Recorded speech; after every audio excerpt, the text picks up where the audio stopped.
റൊമാനിയയിൽ എല്ലാ വർഷവും ഓഗസ്റ്റ് 16 ക്രൈസ്തവ വിരുദ്ധ അതിക്രമങ്ങളുടെ അവബോധ ദിനമായി ആചരിക്കാൻ തീരുമാനം.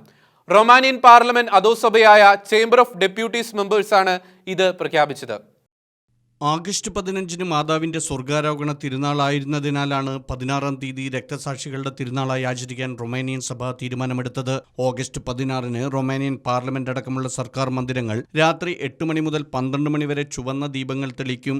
ലോകത്തിന്റെ വിവിധ ഭാഗങ്ങളിൽ പീഡനമേൽക്കുന്ന ക്രൈസ്തവ സഹോദരങ്ങളെ റൊമാനിയയിലെ ജനങ്ങൾ സ്മരിക്കുന്നതിന്റെ പ്രതീകമായിട്ടാണ് ചുവന്ന ദീപങ്ങൾ തെളിയിക്കണമെന്ന് നിഷ്കർഷിച്ചിരിക്കുന്നതെന്ന് റൊമാനിയൻ പാർലമെന്റ് അംഗങ്ങൾ വ്യക്തമാക്കി. പുതിയ നിയമമനുസരിച്ച് ഈ ദിവസം സർക്കാർ അംഗീകൃത സ്ഥലങ്ങളിൽ മതപരമായ ചടങ്ങുകൾ നടത്താനാകും.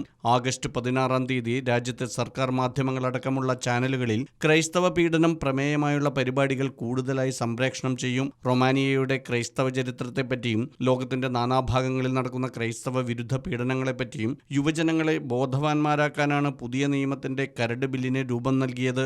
1992 റൊമാനിയയിലെ ഓർത്തഡോക്സ് സഭ വിശുദ്ധരായി പ്രഖ്യാപിച്ച ബ്രാൻഗോവിയാനു രക്തസാക്ഷികളുടെ തിരുനാൾ ദിനവും ഓഗസ്റ്റ് 16 തന്നെയാണ് അനുസ്മരിക്കുന്നത്. International desk, Shekinah news.